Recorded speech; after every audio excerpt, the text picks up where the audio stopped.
Yeah, it is. I know. I'm no idiot. Because if I'm you, you can't stop drinking after you've had a day drink. Well, I was Hi, trying to pump the brakes and clear my head, but the 40 Creek was looking at me. Yeah. Da-da-da-da. Hi, friends. Nice to be here. That is Lachlan Cross. I am Dean. Lachlan is into a coffee and 40 Creek today. Coffee and 40 Creek. Sent me a picture. Said, hey, we're starting the podcast in just a little minute. We got David Wallace on standby, former political fixer of 25 years. Super knows where the bodies are buried when it comes to J6, when it comes to the Trump indictment and who gets to work with people here in Canada, because they're all connected. All the losers are connected in North America. All the fucking cretins, all the conspiracy losers, all the people trying to steal your democracy, all connected.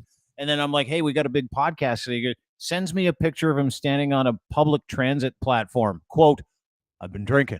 And I'm like, now I'm excited. Well, then you get here. Well, just let me fill everybody in. Then you get here and I'm like, hey, how you doing?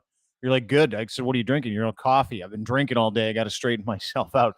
And I ask one question, what's in the coffee? Lachlan, because he's honest, he's like, 40 Creek. Just a bit. Whiskey, just a little whiskey. I'm gonna get shitty. You know today. how? Hold on. Yeah. You know how if you ride a certain wave, with and you're a past drinker. So if you're riding a past drinker, if you're riding a certain wave, yeah, and you want to change directions a little bit, right? Yeah. Like I've been on a beer, I've been on an IPA sort of wave here for the last couple of hours since noon. Yeah. And then you want to sort of, pump the brakes a bit, but you don't want to completely pull the chute. Yeah. Right? So I thought I'd put a little then you get into the whiskey. Yeah. It straightens you out a little bit, and I don't understand why. Like I don't have the science behind it. Yeah. There's but I know that because it's a lie, because you're making it up. That's why it doesn't straighten you out. It just gets you drunker. It's just more booze. That's all it is, and it's a different chaser. It's a different mix. You're just mixing booze with coffee now.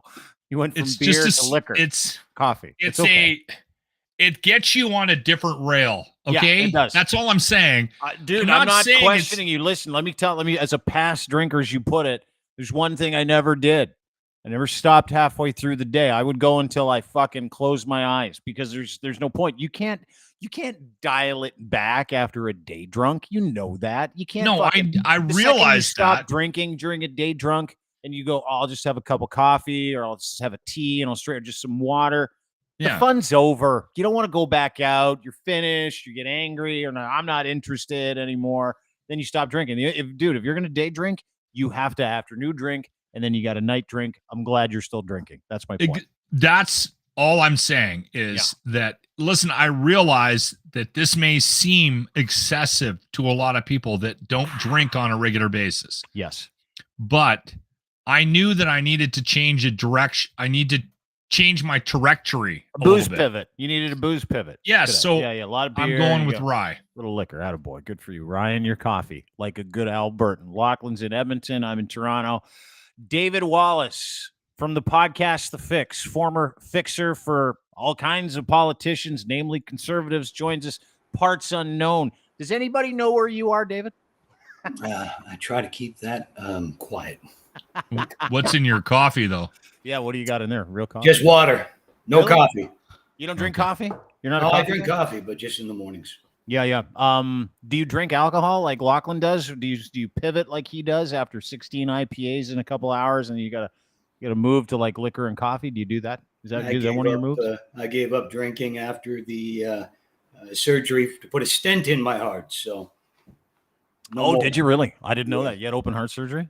Not open heart surgery. No. When I was undergoing chemotherapy for non-Hodgkin's follicular lymphoma, I was under a treatment known as rituximab infusions.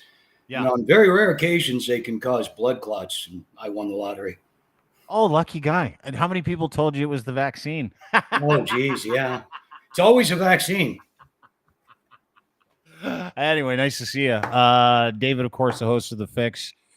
We've had some interesting stories percolate over the past, I would say, 72 hours that we need to get into because it all touches each other. Like the conspiracy bullshit touches each other. The dark money touches it. The same stuff. Now, David, again, laying the tracks. You've been a fixer for 25 years. About a year and a half, 2 years ago, you're like, someone asked you to do what you call wet work. You're like, I'm out. Can't do it. Since then, you've been singing like the choir, as they say, where you've been trying to save democracy in Canada.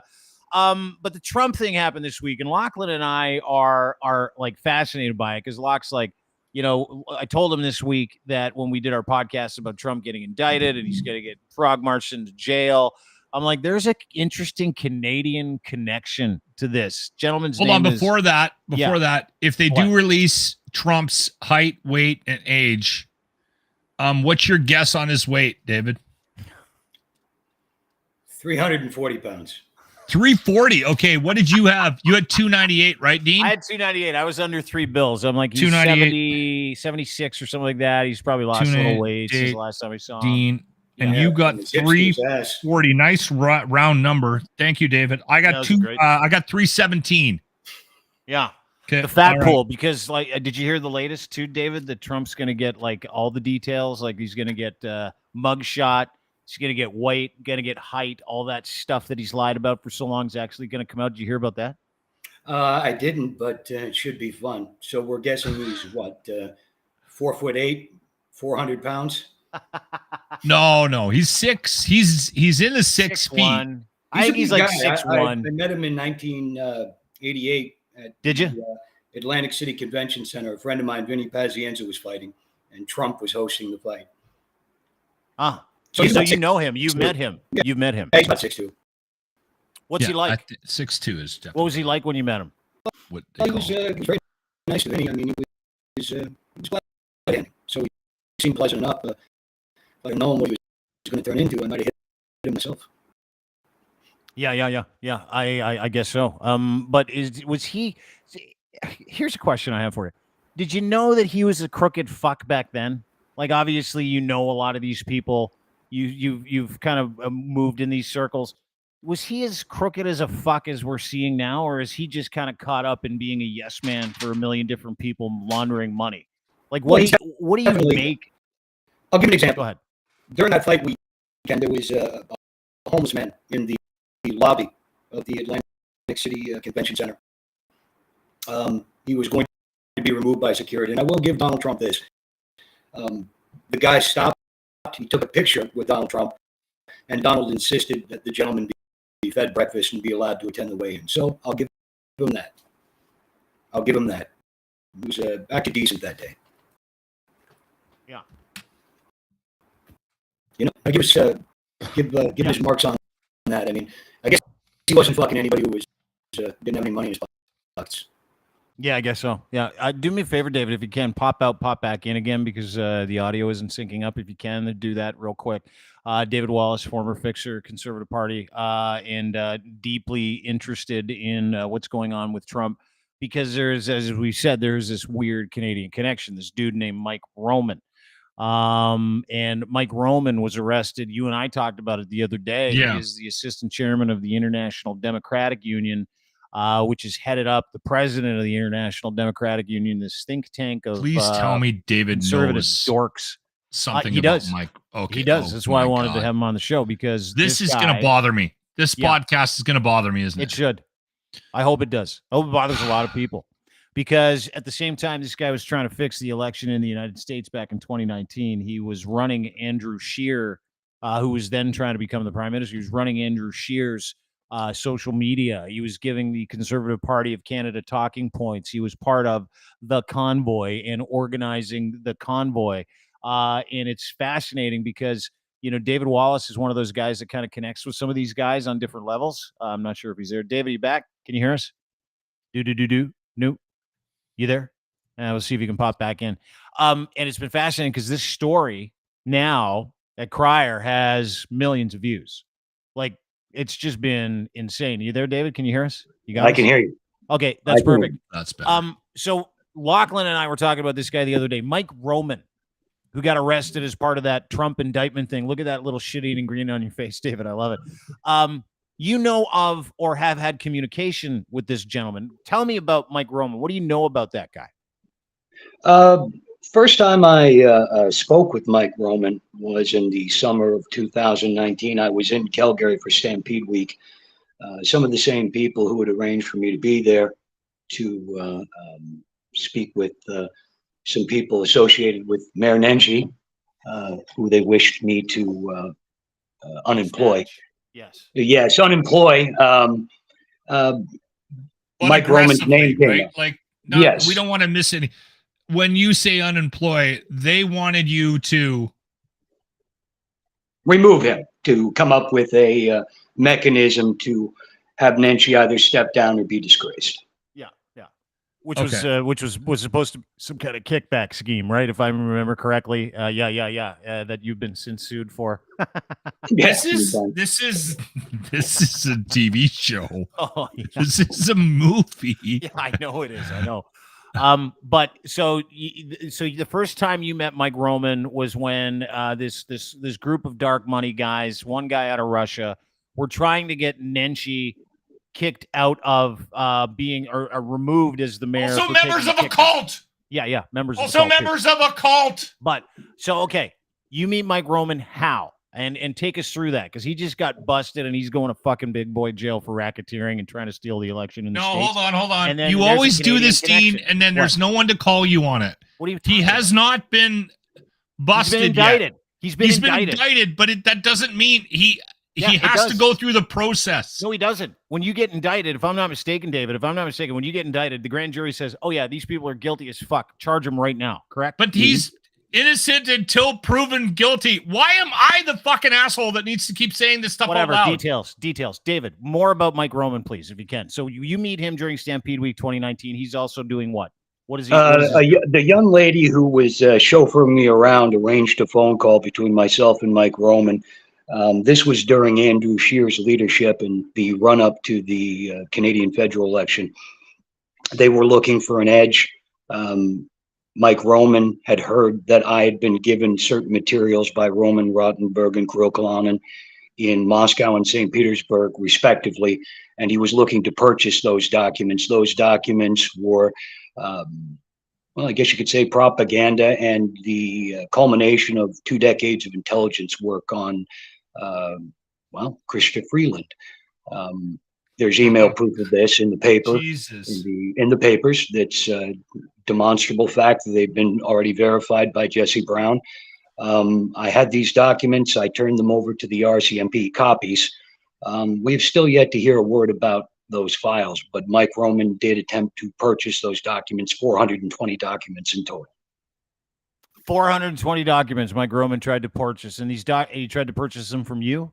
Yes, he tried to lowball me on the offer, but since I was already sharing those documents with the RCMP, I was hoping he'd bite, because if he did, then we had a bigger prize, so to speak. So Mike Roman approaches you, this gentleman who just got indicted, Lachlan, for racketeering and conspiracy to steal the United States election by certifying a whole host of false electors. That was this guy. He was the delivery guy. That was the guy. And in fact, we can prove it if our phone logs, mine are perfectly open for anybody to look at.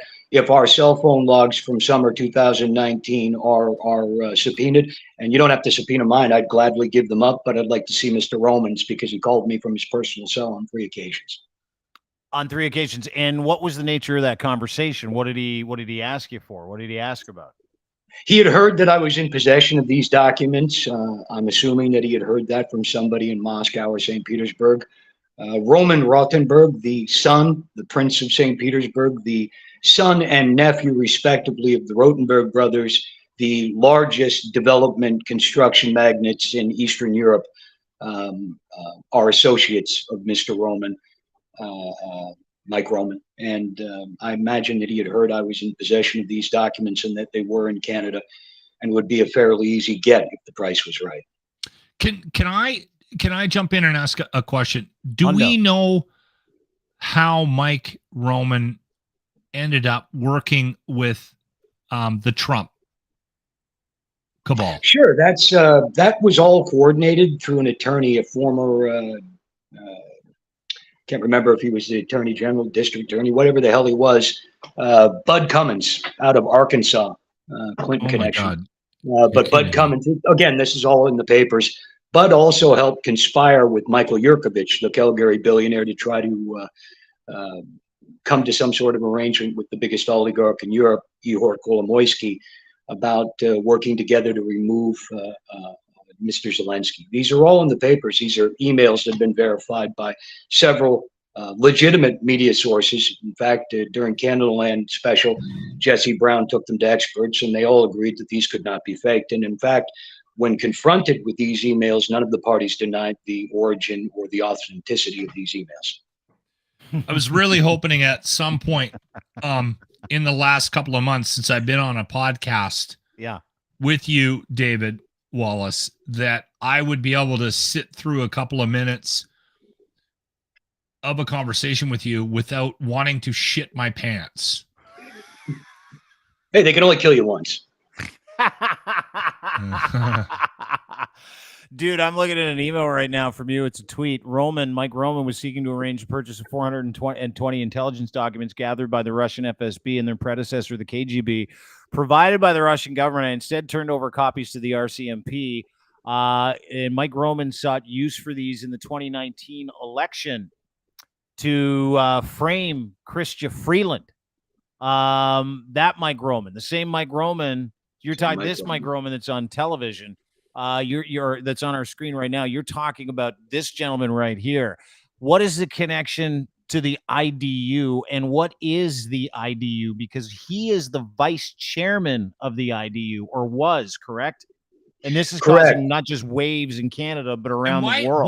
Why doesn't nobody talk about what the IDU is? Everyone just says the IDU. I keep hearing it on, like I've heard it now on multiple broadcasts on news agencies, but nobody goes, okay, let's stop right here and explain to everybody what the IDU is. International Democratic Union, David, what is it? The International Democratic Union is a collection of criminals who are mostly concerned with stealth regime change. And that regime change is done through third-party funding, much like we see with the Canada Prouds and these other organizations that spring up worldwide, seemingly grassroots movements, which are entirely funded through the IDU and their corporate affiliates. People don't talk about the IDU because the IDU owns the MSN. Look at the people on the board. Look at who they're affiliated with. The information is choked off.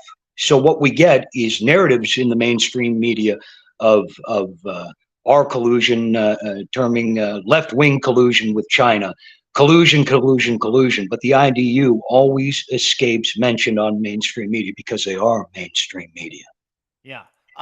Explain that. When did the IDU start? International Democratic Union. When did the whole thing start? Whose brainchild was the IDU, which is really just an alt-right, super fascist, Christian, hardcore conservative regime change lobby group of assholes. Do I have that kind of in the ballpark? That's probably could go on their promotional material. Would be a very look at you, Dean, writing business cards. Yeah, that's absolutely. Good.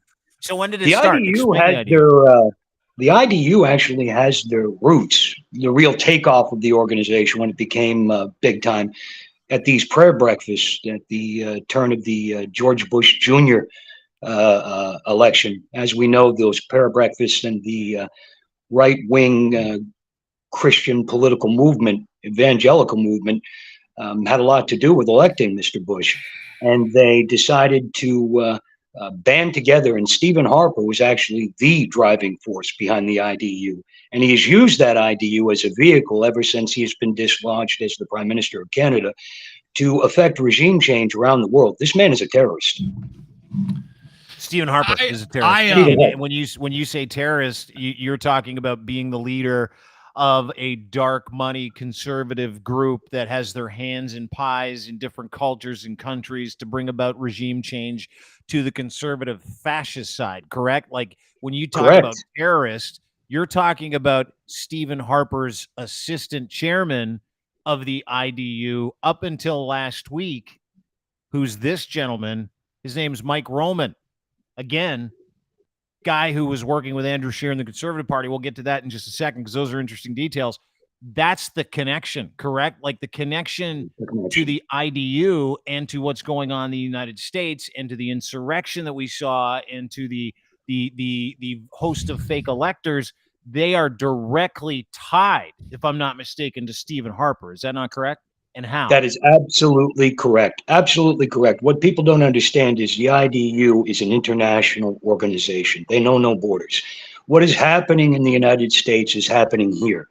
And it's happening in real time, and it's happening with the same players behind the scenes. There is no fundamental difference between Stephen Harper and Donald Trump.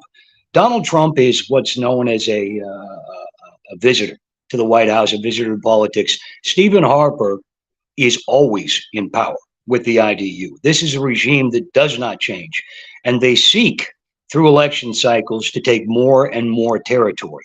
I'll give you an example. In Colombia, during their last election, they are IDU aligned. Stephen Harper, when he was prime minister, worked directly with the TD Bank. And the TD Bank, if you follow back, you'll find that there's a gentleman, a former premier, Frank McKenna, and TD Bank and all of their giant corporate affiliates are knee-deep in the financing of the mining and the raping of Colombia. In fact, many miners and villagers were outright murdered by the paramilitary organization known as the FARC. Stephen Harper has his handprints all over that, and that's a demonstrably provable fact. But our media does not report on these things. We're talking about international regime change and terrorism that the IDU not only supports but finance on a worldwide platform. Can I just jump in here? Yeah, you need to take a breather. Yeah. I want to get back to Park because it's a very interesting tie into the politics. Yeah. Anyway, go ahead. Put a pin in that. Yeah, put a pin in that. I would just like to just catch you up to where I'm at, David. I spent my morning drinking. And I was told that we would have a fun Friday show where we might even talk about Ted Lasso. Yeah, you fucking did. Well, we'll talk about Ted Lasso at the end. We'll talk. You told me we were going to have a fun show that we might talk a little bit about some of these country artists. Oh, yeah. We'll talk about Chris Stapleton. You never brought up David Wallace. You never brought up that you were bringing this asshole on and that you were going to do this to me again. The shit out of you? No, I'm not doing anything. You do this to me. The last time he was on, you did this. It was a Friday, and you told me the same thing. You said, we're going to have a fun Friday show, Locke. What's your idea of fun? This is my idea of fun, dude. I'm getting to the bottom of it. This is not fun. This is going to make my head explode. Good. It should make everybody's head explode. Back to the IDU. Stephen Harper being a terrorist. I'm still dealing with the fact that Jason Kenney, like all morning, I've been dealing with this. That Jason Kenney is now a member of the ADCO board of directors.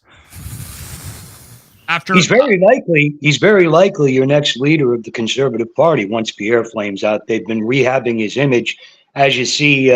Ezra Levant over at the Rebel did a hit piece on Kenney, and that's all part of the trying to get the ultra right wing stink off of him. Because right now, with Doug Ford experiencing some unforeseen issues, he won't make a very good choice. The tip of the spear, Pierre, is about ready to fall, and they need somebody. But boy, oh boy, that bench is getting empty. Yeah, David, they're running out of lunatics, right? The Conservative Party of Canada is running out of fucking idiots to go, I'll do it, fuck whatever. I don't care. I got nothing else going on. David, here's a promise I want to make to you. Okay, if you're ever, and do me a favor, send Dean a note, get my cell phone number. If you're ever in the Edmonton area, I want to go out for a beer with you. Like I want to, you can have coffee or tea or whatever. I'll drink beer. I'm going to drink heavily while I'm around you. I'll have a heavy indica. Heavy indica. All right. Yeah, we're gonna sit down and we're gonna chat. Okay, but I need you to know this. There's something that you do when you're on these podcasts that I don't think you're aware of. And listen, I'm not suggesting you're not a self-aware individual, but I need to express this concern.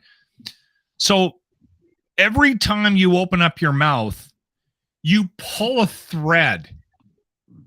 And then I'm like, okay, he's pulled that thread. But then you say something else and you pull another thread. And then you pull another one. And every single time you pull one of those threads, it's a terrifying thread. And it's hard to keep up. Serious. Like, here's the Dean, thing. I'm not saying it isn't serious. Listen, I'm telling you right now, I'm trying to relate to David from the audience perspective. It's fucking terrifying. It's not. It has nothing to do with me being drunk. The last time I was on here with him, I think I was sober. Probably not, but I'm saying that for a fact. It's awful. Everything you're saying is awful. It's the best. It's the best because I want to fucking know who's dicking around with my country. We need to pull one thread and then I can't there. Because you keep interrupting. You keep talking about other things. You keep talking about how scared you are. It's not me. It's him. This isn't my thing. This is your fault, David. Okay, so David. He keeps pulling these threads and it's fucking terrifying. Well, you need to toughen up then because this is the real. This is what we deal in the real here. It's like a Russian nesting doll. You start off, and you always got more inside. You always got more nesting dolls. This is what I'm talking about. Look, it's Steven Harper. He knows exactly. So David knows what I'm talking about, and he agrees with me. He knows how terrifying he is. Drink your 40 Creek. Let me get through my next question. David. Yes. David. Back to Steven Harper in the IDU. Terrorist organization full of fascist assholes like Viktor Orban, Steven Harper, and the like. Okay, we understand that. Mike Roman got arrested, indicted. He's getting arrested before the 25th, like everybody else. He's going to get charged with racketeering, conspiracy to steal a fucking election. Now, what kind of note sharing and who are those notes shared with from the United States up to Canada? Because we can directly connect, if I'm not mistaken, Mike Roman, not just to Steven Harper, but to Pierre Poilievre and Andrew Scheer. Am I not mistaken? Am I right? You're absolutely correct. I mean, he represented himself as being the point man on Scheer's campaign. When I spoke with him, this Mike Roman, he simply said that if you want to talk to Andrew, you talk to me.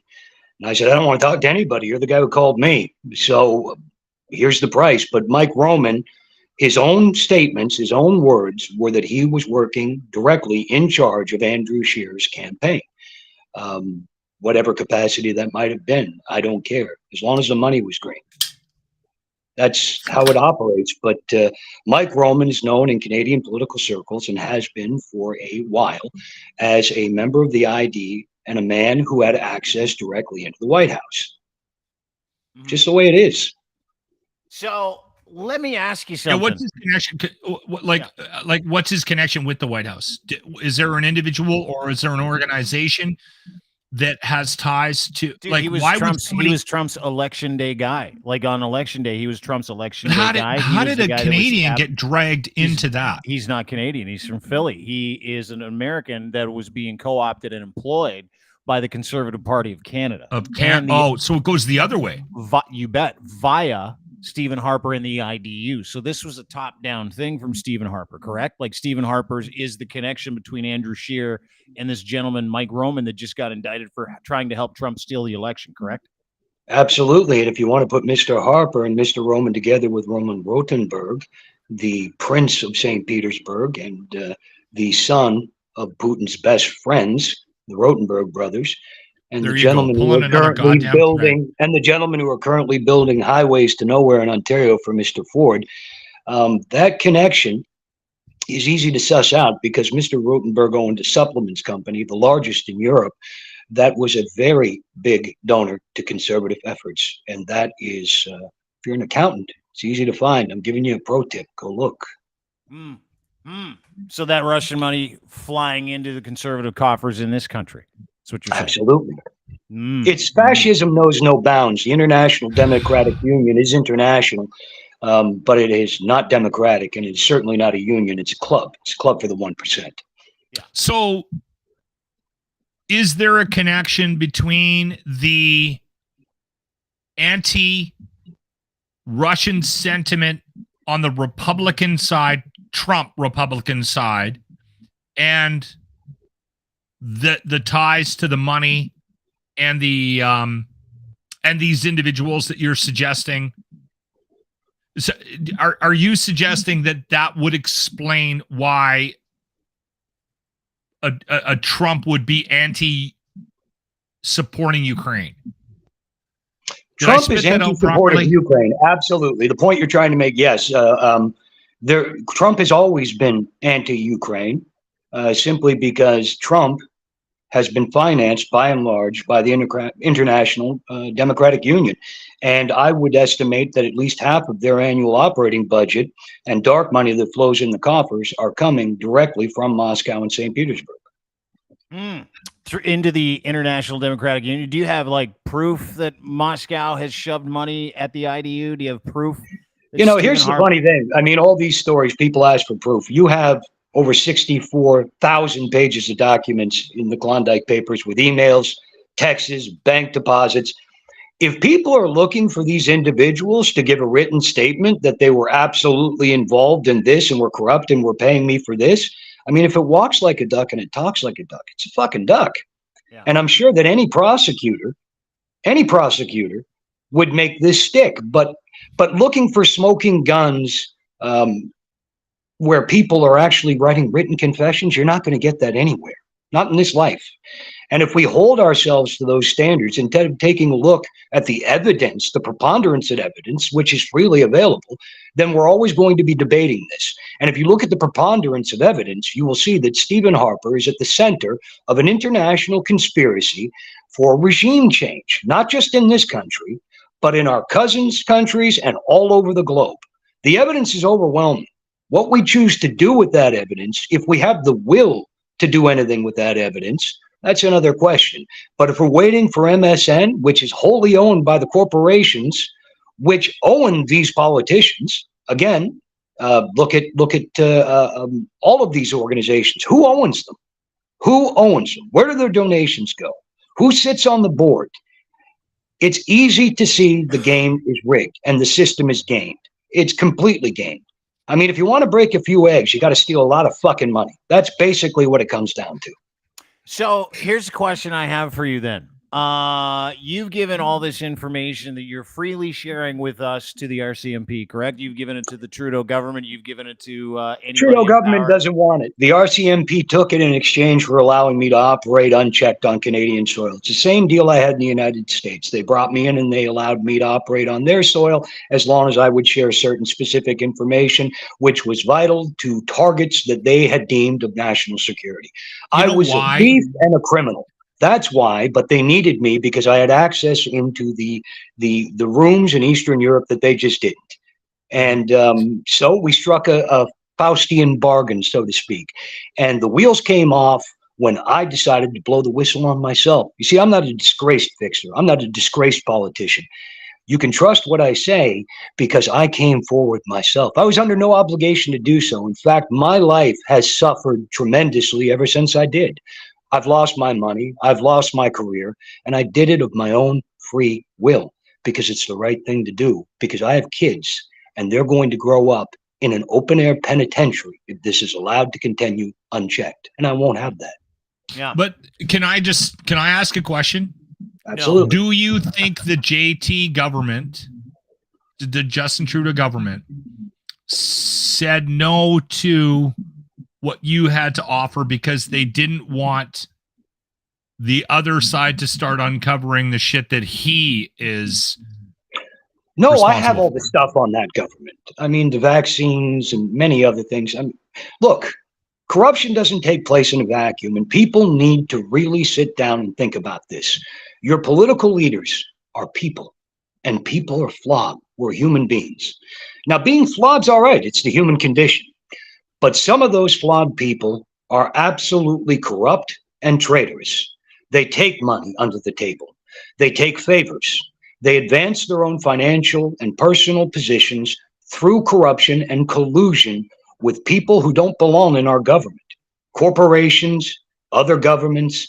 We are rife with corruption at all levels of government through all parties. This is a fact. And if you can literally say with a straight face that you feel your favorite politician is not corrupt because you believe in the values that he exposes on or espouses on a political platform, then you're blind.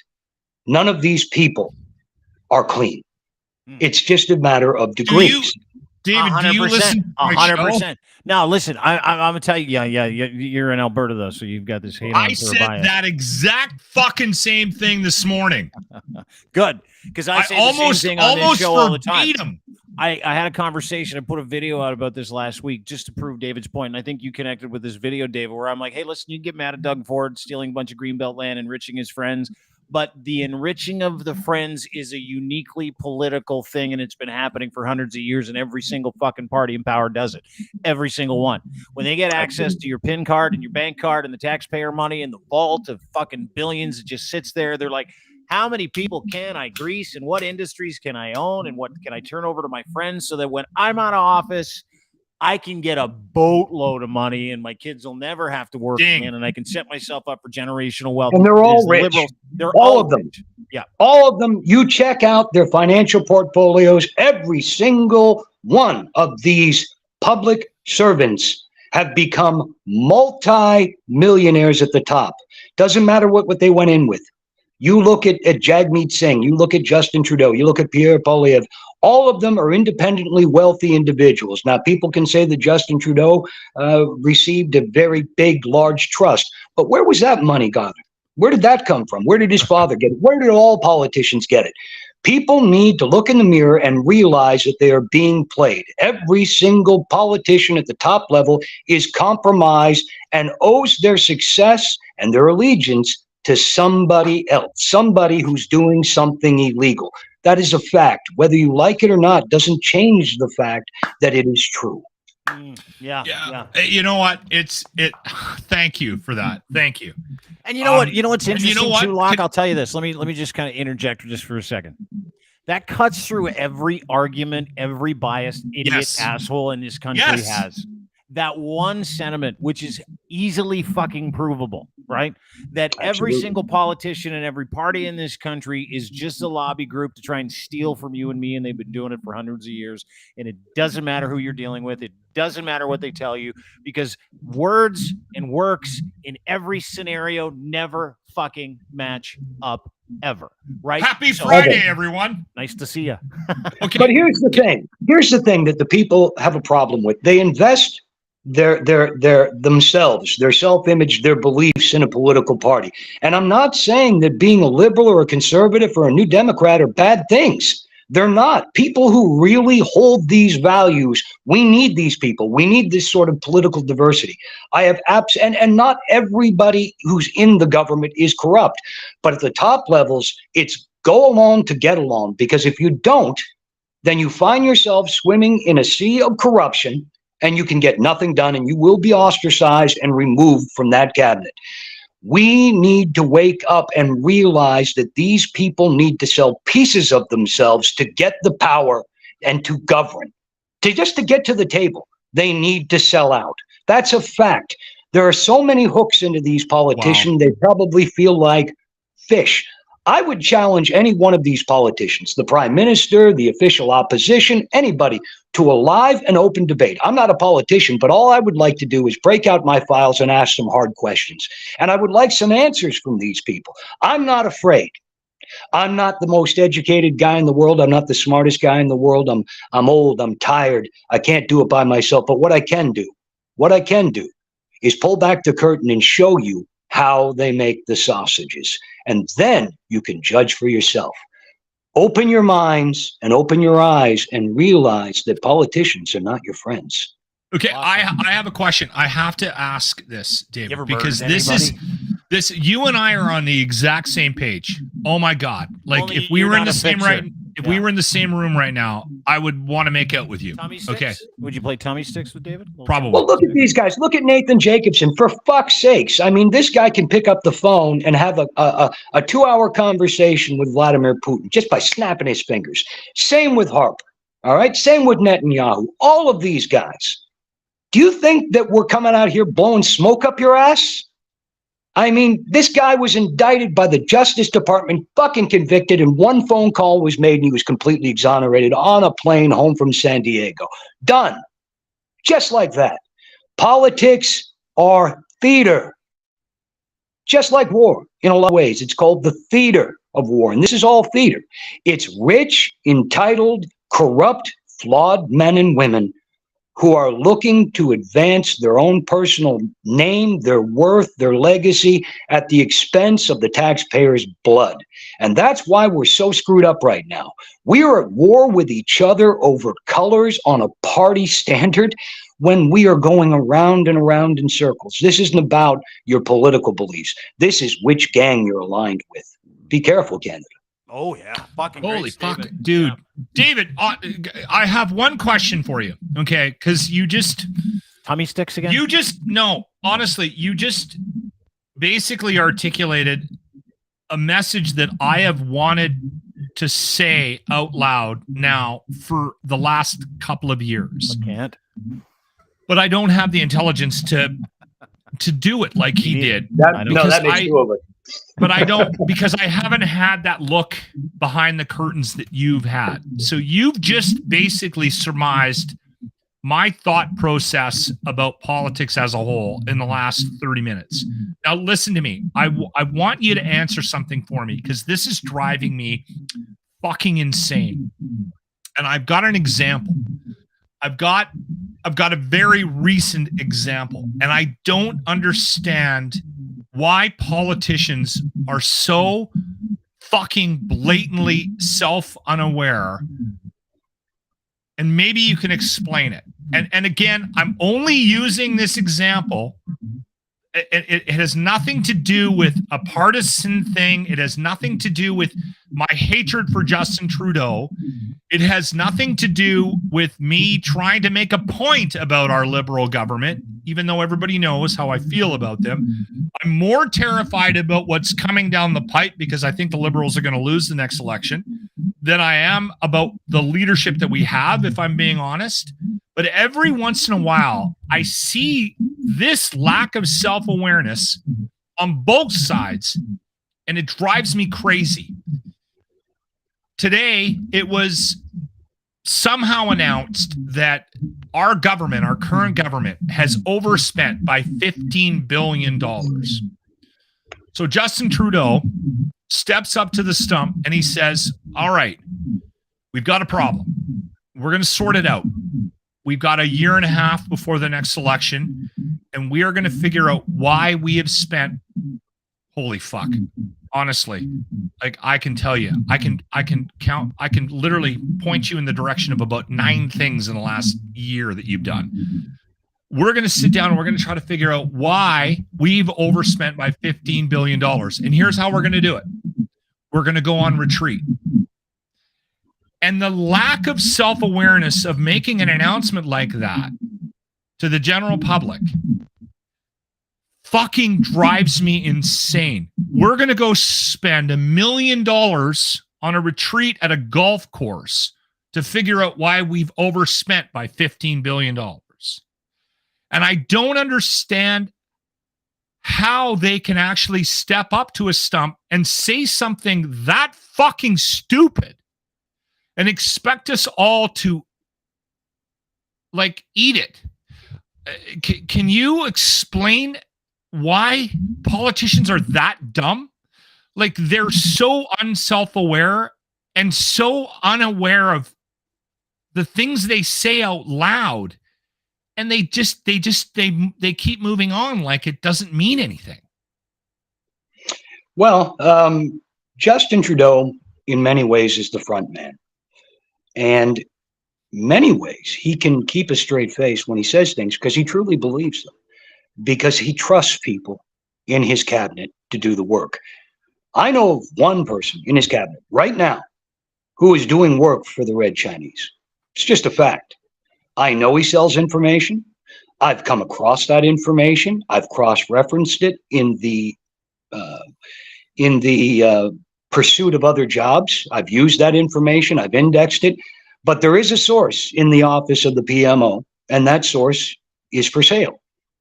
Justin Trudeau, Pierre Poilievre, in a lot of ways, these are the front men. Look at the people behind them who are mainstays of the party, who have stuck on. Since Steven Harper left, Steven Harper, this country was in shit shape when he left. It was falling apart. We were in trouble. And since Justin Trudeau has taken office, people have felt better. Some people, but we are in rough shape. We are fucked.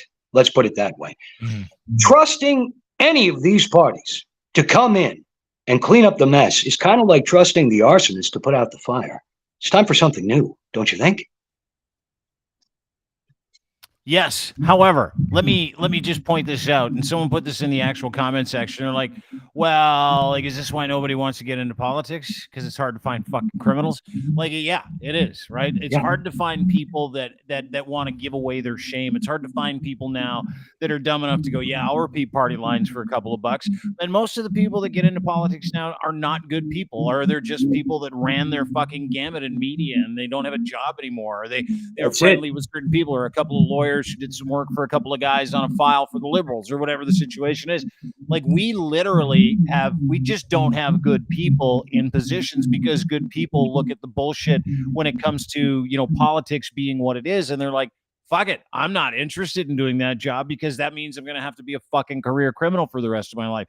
And that's what we see. It doesn't matter who it is or what it is. It's this fucking massive perception where they're like, hey, we're really good people. We're here to stand up for you. We're here to, and dude, none of them are. That's the part that fucking makes me laugh the hardest. Like, the words and works. And I had this conversation with someone today. I went golfing this morning. I had a lovely day. Thank you guys for asking. It was a good time. My buddy JNX Copper, nice time.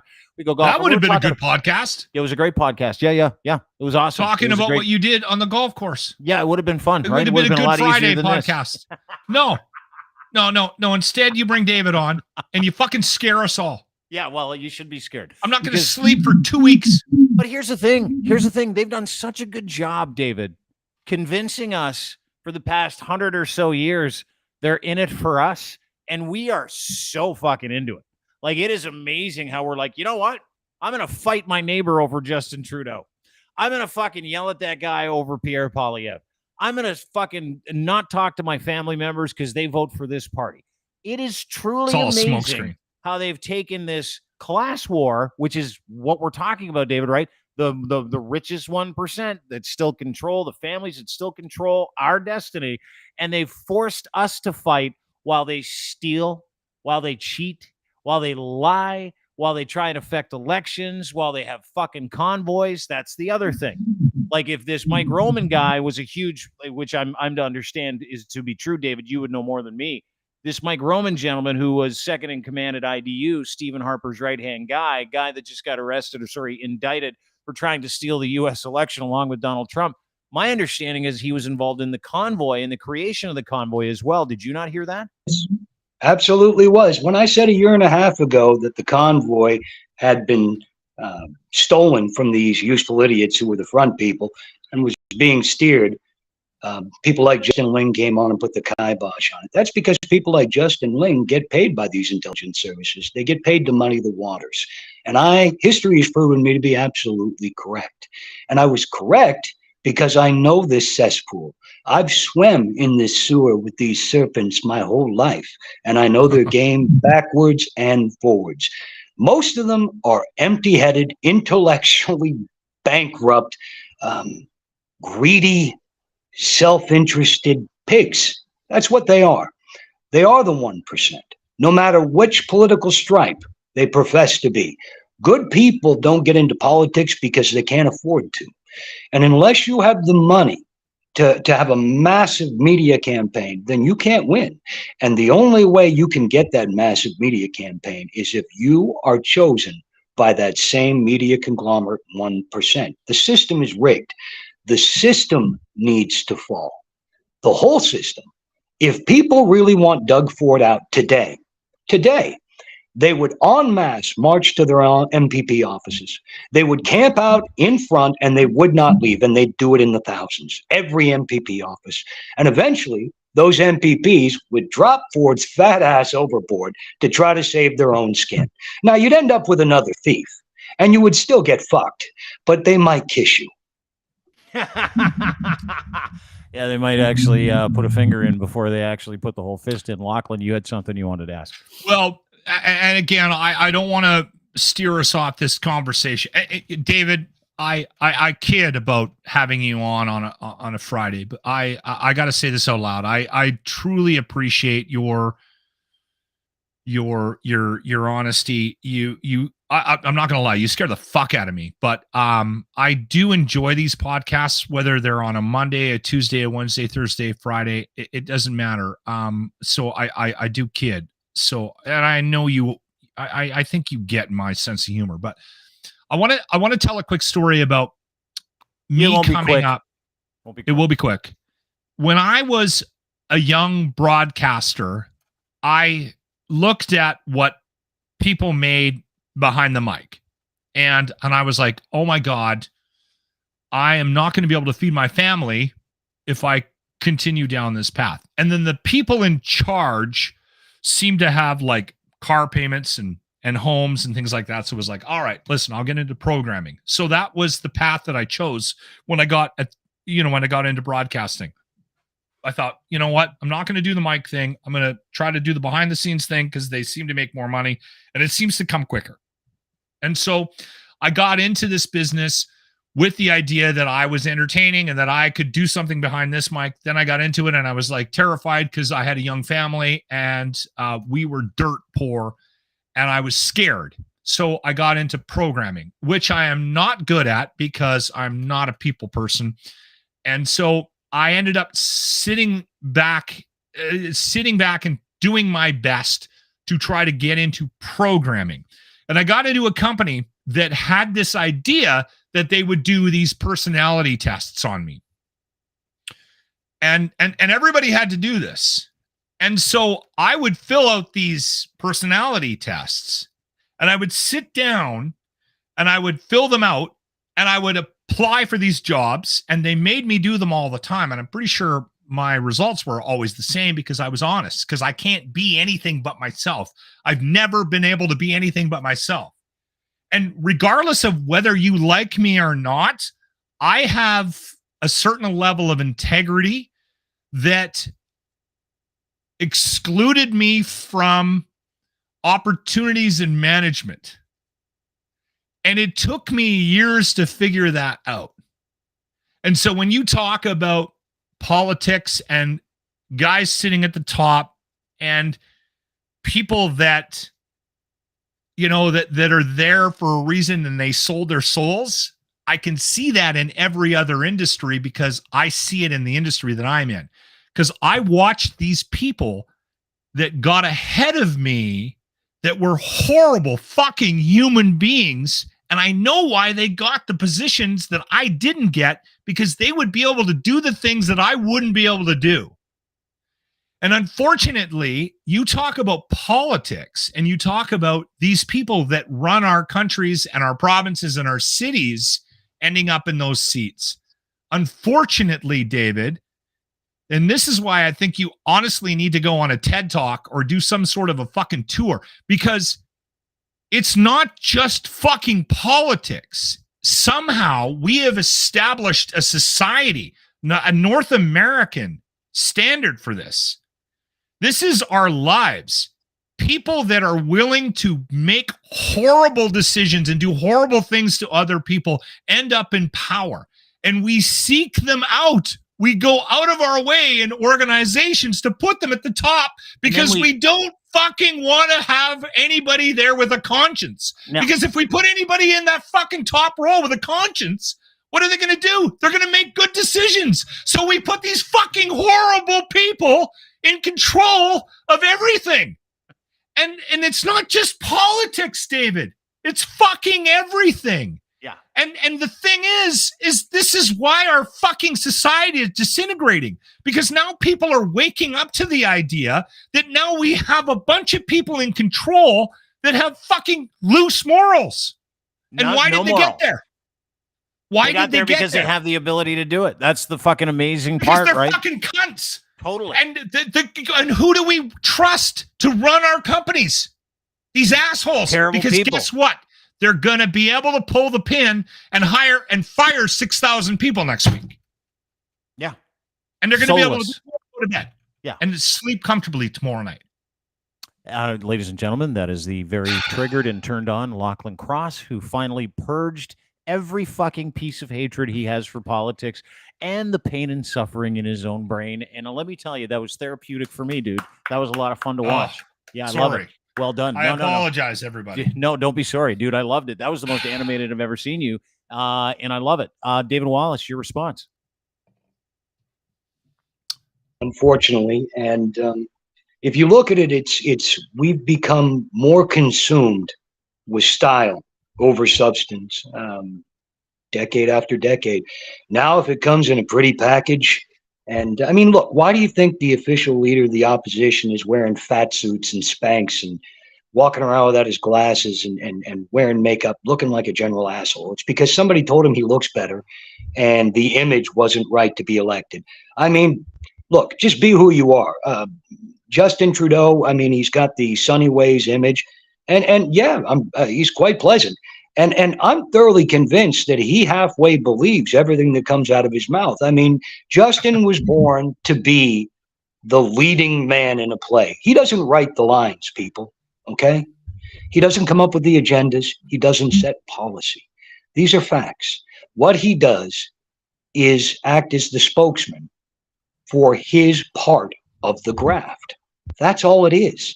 And if you can separate your feelings for Justin or Pierre, whether you love them or hate them, if you can separate your feelings and just look at things with clear eyes, you can see the lies.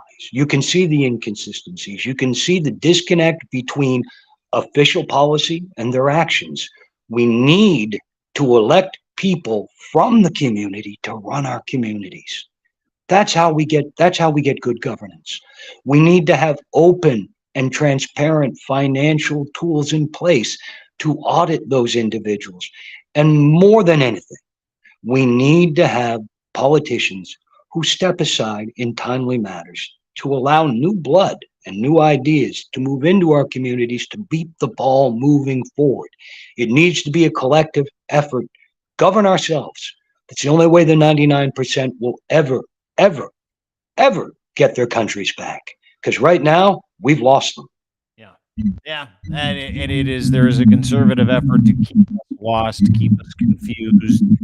It is not just conservatives. You all can sit there and go, oh, this conservative thing. Sure, they do it all the time.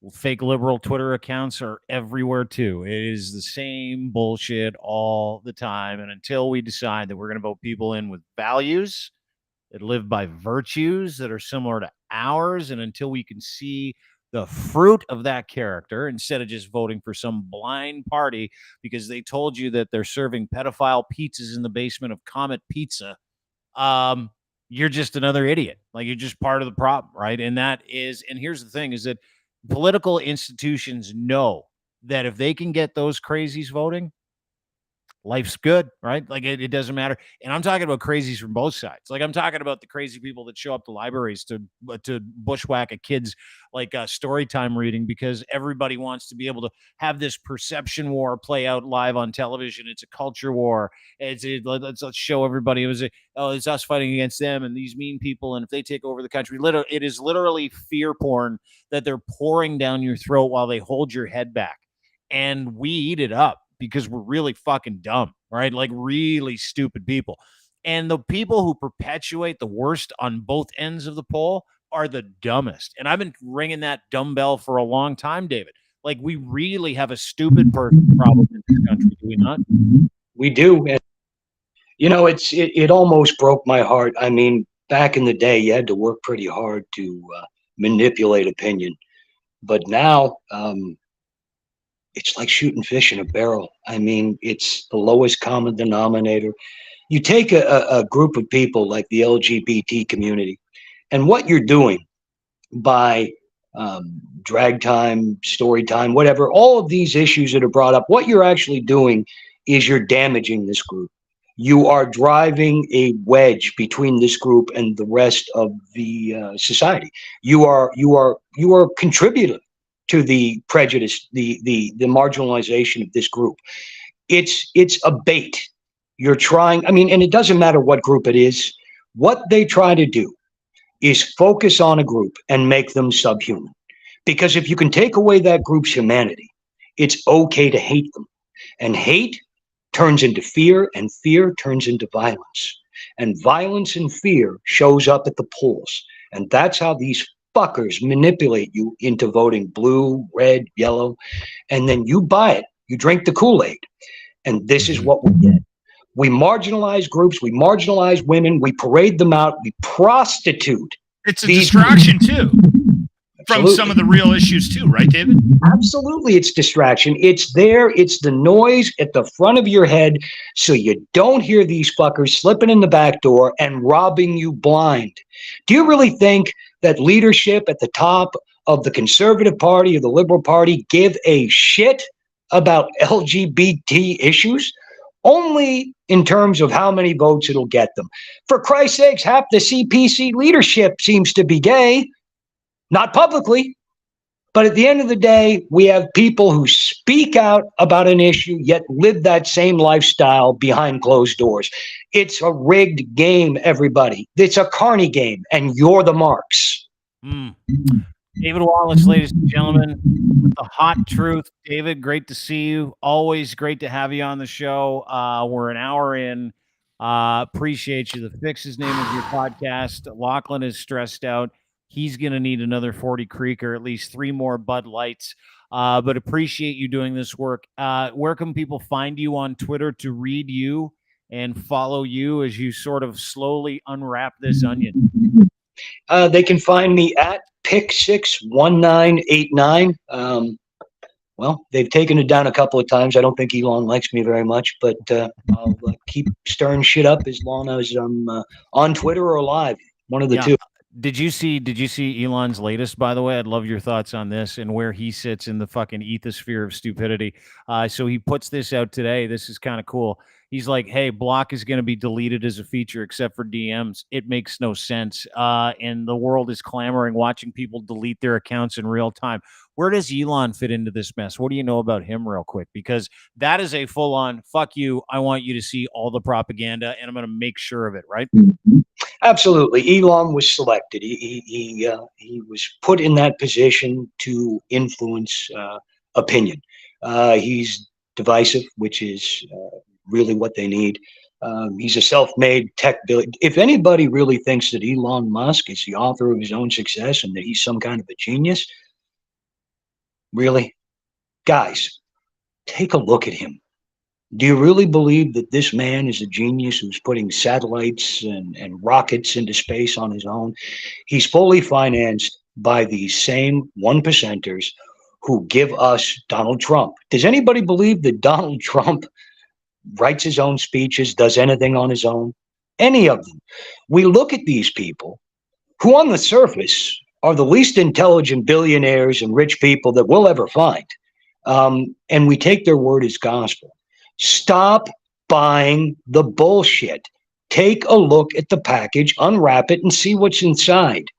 We get the governments and the influencers we deserve.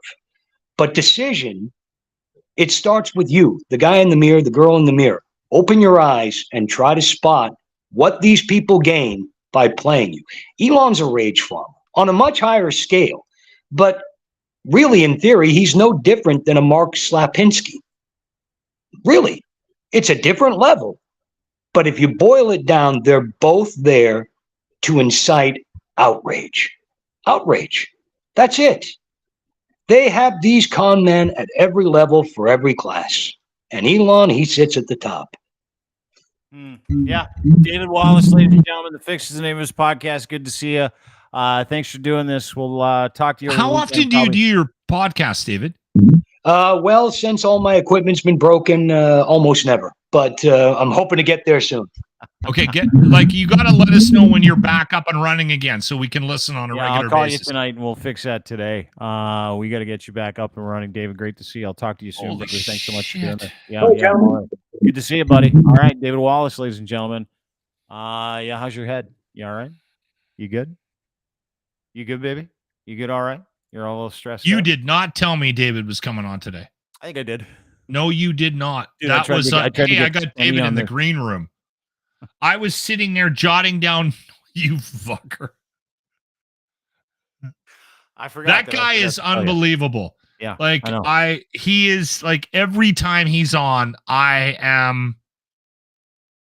Dude, he has been threatened over the past couple of weeks, like dozens of times. He has been sued, and he's like, whatever, find me. Like they're trying to shut him up. And here's the thing. All of those things should scare everybody. Those threads exist because there's proof of those threads. This should be front page news everywhere in this country. And it isn't. It isn't. Why is it not? Think about that, everybody. Because when you expose criminality, collusion in politics on one party, the other parties go, ooh, don't say anything because we don't want people to look under the covers over here. That's the point that I was making about that. There you go. That's why. Is that he's caught as much as they hate each other, right? The political institutions and leanings, as much as conservatives hate liberals, liberals hate conservatives, GOP hates Dems, Dems hate Republicans, all that other stuff. They're in this together. Because if ever there was a time that we could take that tarp and just rip it off the top of what everybody does behind closed doors, everybody, the rats would run for the fucking corners. All of them. Because what David's doing is he's not uncovering the truths of one side or the other. He's saying, here, look under the hood. Yeah. This is how they all do it. And I might be focusing on this guy, and this guy might be a conservative / Republican, whatever. But I'm telling you right now that it's happening. And this is the thing that I've said out loud for years. And everyone disregards my comments, and it drives me insane when I get called. But no, hold on. I drink a lot, but that doesn't take away from my intelligence. I have said for years now, I'll make a comment about one thing or the other, and I'll get attacked by one day. I'll get attacked by one side, and then the next day I'll get attacked by the next side based on my comments. And I keep saying out loud, and I've been saying this for years now, listen, we have got to stop this partisan bullshit. We've got to stop deciding that we're one camp or the other. And we have to realize that all these fucking camps are using their tools and these tools to manipulate the opinions of the people around them. To get us to fight. I've been saying that for like 2 years, right? Oh my God. And the sooner you realize it, the better off we're all going to be, because we're going to stop fighting each other, and we're going to start focusing on the things that we need to focus on. We're going to point at them. Yes. Finally, right? Like, and that's really the kind of thing, right? Like, it ends all the arguments that you have with neighbors, ends all the arguments you have with your parents, ends all the arguments you have with people about bullshit vaccines and masks. It's like, whatever, dude. Yeah, great, good. You wear, you don't. You get shot. You don't. No one gives a fuck anymore. Go ahead, do what you want. But the one thing that ends all the arguments and unites people is if someone like David Wallace or us or other news outlets decide they want a better country and they start telling the whole truth. Yeah. Let's talk about the whole truth. Or even pointing out the unintended consequences or the hypocrisy of both sides, and doing it with some level of equality, right? Like, I think that's important as well, right? Like, listen, I understand if you are very liberal minded, or if you're very conservative minded, you can be riled up by a topic, right? But I think what we need to do as individuals that have their feet planted firmly in one sort of theology or the other what you have to start doing, everybody needs to start doing this. And the sooner we can all start doing this, I think the better off we're all going to be. You have to start realizing your own hypocrisy. I posted. We don't do that. We don't do that. No, we don't do that. And I don't do that. I've been guilty of it. And I've been trying to fix that. And I've seen us over the last couple of years do it on this podcast. And I have highlighted it when it's popped up. I've even done it with you individually. Like Dean, like we need to represent the other side. Not because we agree with it, but because we need to highlight our own hypocrisy so that we're not dragged into this sense of one-sidedness, right? Like this week, something happened in Alberta. It's been going on for a long time, but the guy that flashed everybody his cock and balls. That guy. No. It wasn't that. It was about the fires. I've been hearing more and more conversations in Alberta about the fires being started deliberately, and that's fucking insane to me. It is wildly insane to me that somebody would actually think that in order to propagate a climate change narrative, that they're going out of their way, they're sneaking into the woods at night. Not only that, they're being paid by the liberals to sneak into the woods at night and start fires on fucking purpose. Yeah. So that we have all this fire issue, and that gives us a platform to promote the idea that climate change is a problem. Look, everybody, we've got a lot of fires this year. The fucking climate change is a problem.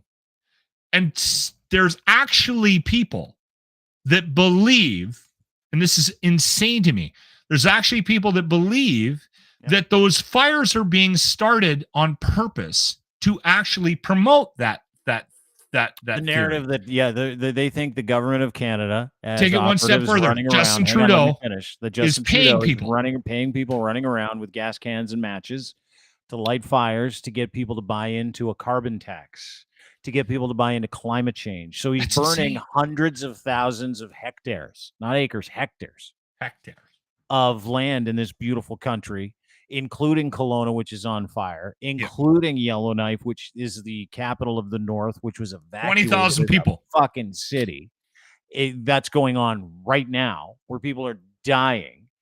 And there are lunatics and assholes and morons out there that are like, my brain is so fucking wired for poison, I'm going to believe anything anybody tells me, and I hate that guy so much. What I'm going to do is I'm going to say, yeah, there's little guys running around with gas cans and white hats, and they're lighting. But hold on. On purpose. Yeah. So I post a poll. Yeah. I post a Twitter poll. Yeah. We had 400 votes on it in 24 hours. And almost 25% said they thought that the Trudeau government was paying people to start fires on purpose. Now, here's the other angle. Here's the other side of this, Dean. Yes. A bunch of people called me out for irresponsible broadcasting by putting that poll up. What, like a poll you asking people if they believe the government was intentionally lighting climate change? Started reporting me to the CRTC. Why? Because it didn't want you making fun of how stupid it was? I don't know why. Dean, I'm saying people are idiots. I'm saying that we're in a society right now where it's absolutely crazy to think that somebody is paying somebody to start those fires on purpose. Okay. I think that. Okay. Then me asking the question, I'm being reported to the CRTC for irresponsible broadcasting by even putting out the question, and then it coming back with 22.7% of the people believing that that's happening. Was that the number after 400 votes? 22.7% of people that you canvassed said they truly believed the government was lighting fires, destroying hundreds of thousands of hectares of forest in this beautiful country of ours. Is that correct? And it was retweeted multiple times, so it reached a large audience, and it reached a very broad audience as well. You can sit there and break down Twitter, blah, blah, blah, whatever. I go back to this all the time. Like, it doesn't need to be this hard, right? It doesn't need to be this hard. When you understand what I understand, what you understand, which both people that have the ability to reason understand, self-regulate understand, moderate understand, right? We're just fucking covered in idiocy. Like, it's just, people are just dumb. And those people can sit, like the Jamie said, no, let me finish. Jamie Salays, the Theo Fleury's, the Rebel Newses of the world, all the people that are like, hey, this is really happening because they're literally that corrupted in the brain. Like, their brains are so fucking poisoned and stupid from CTE or whatever they drank when they were a kid. Or maybe they got alcohol issues or drug issues. Maybe their parents dropped them on the head. Maybe they huffed a lot of gas, still sniff glue. I don't know what the deal is. Everybody loves a nice marker too. Have you ever smelled one of those markers? They smell great. You get a little buzz off the whole thing too. We have a stupid person problem in this country, and everybody that says we don't, that likes to break it into like, it's that camp or it's this camp, is the problem, right? These are the idiots that we are here with, and we have to legitimately ignore the idiots. And we never do, because we take those idiots and what they do and we put it on the news and we're like, that's where you and I disagree. Idiots. Look at those idiots. Yeah, you seem to think, and listen, you have to be stupid to buy into some of the conspiracy theories, specifically the setting of fires theory in this country. You have to be stupid. You have to be brain fucking fried to go, yeah, that's probably what's happening. And I'll tell you this, I'm not wrong. Every single person that I talk to in an academic will never say the same thing. They will say, well, there's different ways people get radicalized. Is it wrong to be radical? No, it's wrong to fucking go and hurt people or go and hunt people down for lighting fires. Like, the violence that comes with radicalization is the problem. The radicalization of stupidity is just fucking age old. It's like the way that you affect change with other people is you get all the dummies to believe something ridiculous, and then you tell those dummies, by the way, you should be afraid, and if you're not afraid, you should go and do something about it right now. And then they sit back and watch all the dummies do their dumb work, right? But we literally are inundated with stupid people who refuse to read, who just want to see something on a meme and go, yeah, that's my information for the day. I'm going to go and fight some kind of war on behalf of someone I've never met, and I'm going to give away my shame, and I'm going to act like an asshole. Dude, it's everywhere. It's everywhere. And it's not just confined to one party, one ideology. The stupid fucking hippies and the Antifas of the world and the fucking, it's all a joke. It's all a ruse. None of it's real, right? The only thing that's real is you and I sitting here having this conversation. Finally, some common sense where someone comes on and they're like, hey, by the way, they're all crooked. And you're like, thank you. Thank you for finally saying it. There's the bias. The bias is you should hate criminality. And if you can't see criminality in your own backyard, your own party, the person you vote for, because you just don't want to, you're stupid. Ta-da. Congratulations. I've just schooled everybody. Conversation's over. And listen, I think we need to figure out why that person's there. And I think the fact that we have, as a society, what we've done is we've decided that they're so fucking stupid that their point doesn't matter. That I think is actually adding to the issues that we're dealing with right now. So you can break it down to, you have to be dumb. You have to be a moron to believe this. And we are going to completely disregard you. That's not fixing the problem. That's my issue with your theory, Dean. I'm not suggesting your theory isn't wrong. You can have all kinds of issues with my theory, but I am right. I'm not saying you're not wrong. I'm saying I'm saying to fix the problem, to get us from point A to point B, is we have to, instead of excluding them from the conversation, we have to try to include them in the conversation. No. And that's going to be very difficult to do. What, because right now we're so far apart. Yes, yes, you can't. We do. It's like letting a kid run with scissors. You just don't do it. You just, a terrible idea. No, you're wrong. People who should not have a stake, and dummies should not have a stake. Okay, hold on. Fact. This is a Friday, and this is supposed to be a nice podcast. I just agreed with you. No, you have to agree with me. No, I don't. Yeah, you do. To be nice, you have to agree with me. I'll agree with you on one thing. I like some country music. Like I like Chris Stapleton. Tennessee Whiskey might be Before one we of my get into all-time that, favorite I tunes. have to pee because I want to talk about this because this is a very important conversation for me. It is. Yeah, you go. Let me go take a leak and get another beer. All right, Can you go cover take a leak. Yeah, I 2 can minutes? cover for you. Yeah. I'll Probably just kinda, 6 because I got a lot of beer in me. No, just go have a quick pee. Let me say this, ladies and gentlemen. It's just you and me here. A few hundred of my personal friends. All your politicians are liars. Don't believe any of them. No, can't do it. Can't do it. They're all lying for effect because some people are going to go to jail pretty soon. Watch this. Or they're going to protect each other because they love those sweet jobs and free Ubers. Either way, don't do it. Don't do it.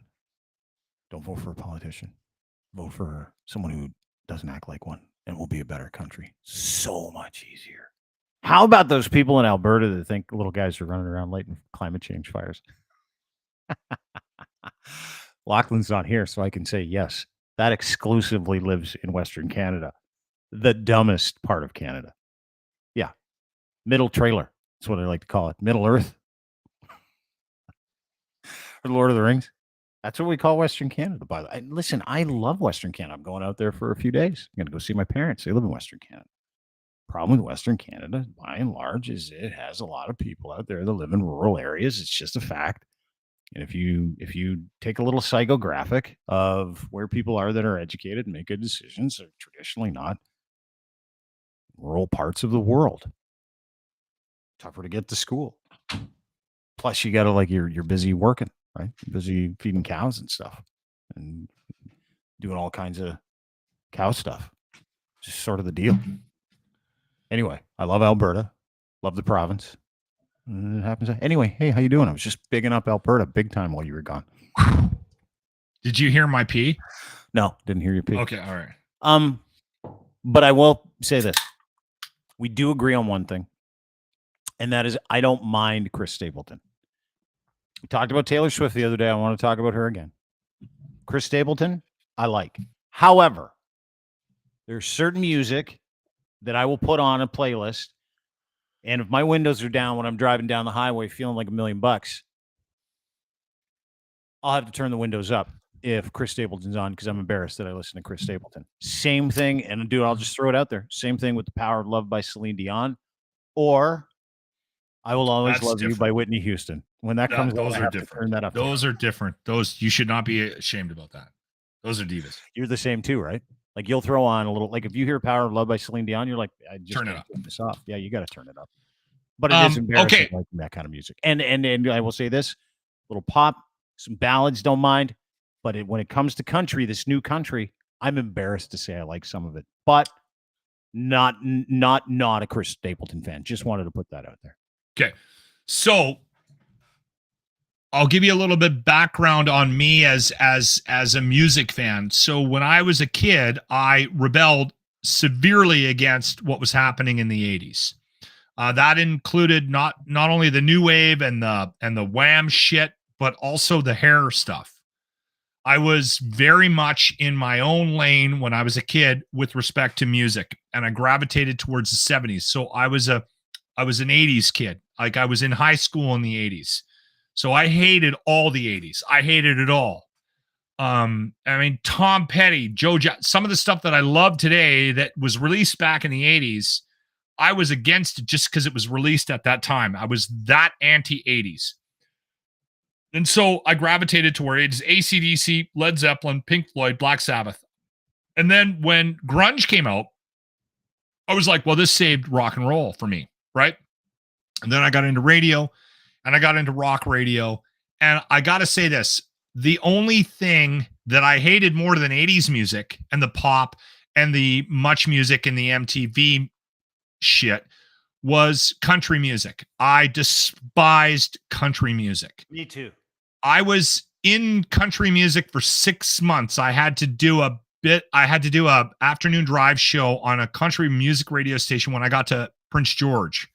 So I split my time. I got this weird swing gig where I was on the AM country station and I was on the FM rock station. So I had to do a couple of days on the country station. I would literally go into the newsroom and I would say to the guy that was running the news department, I said, I need you to go into the control room and make sure there isn't 6 foot of rope in there. Because if there is, I'm going to hang myself and it's not going to look good on the company. So go in and just make sure there's no rope in the control room or anything that I can hang myself with. Then he would go in and he would play we did the game every day. He would walk in and go, no rope, you're good, Locke. And then I would go in and do a show. And that lasted about 5-6 months. Now, occasionally, an artist will end up on my playlist that has a bit of a country feel to it. Chris Stapleton. Boom. Yeah. I have Chris Stapleton on my playlist. I have a couple of other country-ish artists that have ended up on my playlist that that have country roots. Now, Steve Earle, you like Steve Earle? Someone brings up Steve Earle. Is a perfect example. Yeah. It's a good one. But even more so, don't go back to the stuff that Steve Earle is known for. Go back to a couple of his folk records. Mm-hmm. They're fucking amazing. So my thing is, I've decided that I've done this for my own self-preservation and my own reputation in music. There's a difference between pop country and a difference between like real country. And the pop real country. Yeah. Yes, like the real country George music Strait is real country, right? Yes. And I fucking hate George Hate Strait. that stuff. Alan Jackson. Fucking hate Alan Jackson. Garth Brooks, no one really likes Garth Brooks. Or no one really hates Garth Brooks. Sorry, I don't mind some Garth Brooks. I can get away with the Garth Brooks. Yeah, the song. Dance. Yeah, not bad. Call him bad. So operator, won't you put me on through? There's the thing is, and I've talked to numerous musicians about this. And the one thing that everybody that I know can agree on is that a lot of the artists that I have gravitated towards that I find interesting that maybe have a foot in country also have a foot in blues. Coulter Wall. That guy's a folk artist. Yeah. He's a blues artist. Have you heard his stuff? Yes, I have. I love Coulter Wall. Yeah. I'm trying to think of a couple of other guys here from my playlist that you might know. Before I get to Steve Earle, love Steve Earle, Johnny Cash. That's heard like folk blues rock? Have you heard Tyler Childress? No, I have not. Luke Combs, don't mind a little Luke Combs. That's like country, Luke's a little too fucking. He's a little too twangy, but he's talented, and I always love it when a fat guy makes it in the business, right? Like I always. Okay, I'll give you fat guy. Floppy dudes who's like, yeah, just fucking great voice, and I sing great, but. Fuck, do I love fried food? I love that guy. Same thing with Chris Stapleton. Big fat guy, loves his booze, loves his barbecue, and he's like, fuck it. I don't need to be a role model. I just need to literally roll up here, sing my beautiful face off. I like that about those guys. But dude, I'm telling you right now, Cardi B and Lizzo for the same reasons. Yes. You need to do me a favor. As soon as we get off this podcast, I need you to go listen to Tyler Childress. And then I need you to tell me what you think. It's do me a favor. Tyler Childress. Child ERS. So CHILDERS. Childress for me. I get it. Okay. All right. Go listen to Tyler Childress. Now, a lot of people would say he is full on country. And some of his stuff is. It's got like the steel guitar in it. Tyler Childers. Childress. I call him Childers. Anyway, Childers. Yeah. There's another one that I need you to listen to. Now, this one's a little bit harder to chew on, and I need you to listen to Tyler before you listen to Zach Bryan. But I need you to listen to Zach Bryan. This fucking guy's brilliant. I like Zach Bryan? Yes. Zach Brown. You're talking about Zach Brown. No, Zach Bryan. I like the Zach Brown band. Zach Bryan. You need to go listen to Zach Bryan. Dude. I got my Tyler Childers, Zach Bryan. I'm on it. I'll listen to that this week. Thank you for the and it's BRYAN. Got it. Yeah. I need to know what your thoughts are on, because you and I have you're a Ben Harper guy You and I are both Ben Harper guys. You're a Ray LaMontagne guy. I can see you sitting down and putting down on a Ray LaMontagne Love Ray record. LaMontagne. Yeah. I fucking love Ray LaMontagne. I'm a big Miles Davis guy, huge Otis Redding guy too. Otis That's Redding. like Oh my God. incredible One of my music. fucking favorites. Right? Exactly. Oh, yeah. You and I are on the Love same You More page. Than Words Can Say. It's one of the all-time fucking great tunes. One That's of a great the song. all-time great. Yeah. Otis is the king. Do me a favor. Yeah. When you're done, and don't listen to this guy until you've listened to Tyler Childers. This is your homework. Zach Tyler Bryan, Childers. Tyler Childers. Dude, I wrote it down. I got it. I'm in. I'll watch. Zach I'll listen Bryan. to it as soon as I'm done. You're just hammered, so you keep repeating yourself. No. I'm giving you the order. Okay. Because if you go out of order, it's going to fuck it up. All right. So what's the order? Tyler Childers, Yeah. Zach Bryan, Yeah. Oliver Anthony. Okay, don't go to Oliver Anthony until you've had a good hour or two of Tyler and Zach. All right. I'm on it today. I want this recommendation. I've got a little cleaning to do. I'm going to maybe make a nice blintz this afternoon, maybe some crepes. I might make a nice mess of crepes with some kind of whipped cream, maybe some blueberries, or my mom calls them blueberries. You like your blueberries? And I'm like, yeah, I love my blueberries, Mom. I might make that. Listen to some Zach Bryan and Tyler Childers, and then Mickey Avalon. Have you heard a little Mickey? Dude, No. Listen to Mickey Avalon. I'll give you My that. Dick might be one of the greatest songs in the history of songs. Yes, I will give you that. That is actually a great song. Oliver Anthony. Yeah, Oliver Anthony. I'll listen to it. I'll listen to it. Dude, I got it. I got my Do me a orders. favor. Don't go on YouTube. So don't see a picture of him. Oh, you fat guy too? No. I want you to. Oh, that's the first thing I'm going to do now. I'm going to look at a picture of Oliver Anthony. No, you knew that's exactly what I would do. Yeah, you knew it. Anyway, thanks. A lot of these songs too are about drinking and having a problem with alcohol. So maybe that's why I gravitate towards these guys. Like Tennessee whiskey. Yeah. Thanks for doing this. Great to see you. Great to see you on a Friday afternoon. Yeah, nice to see you. Thanks to David Wallace from the podcast called The Fix. We'll get him sorted out as soon as we get off that. Blowing our minds today. Thanks to Lock Lacrosse for being here. Thanks to our partners, specifically our friends at Cantork, cantork.com. Industrial torque wrenches made for loosening and fastening.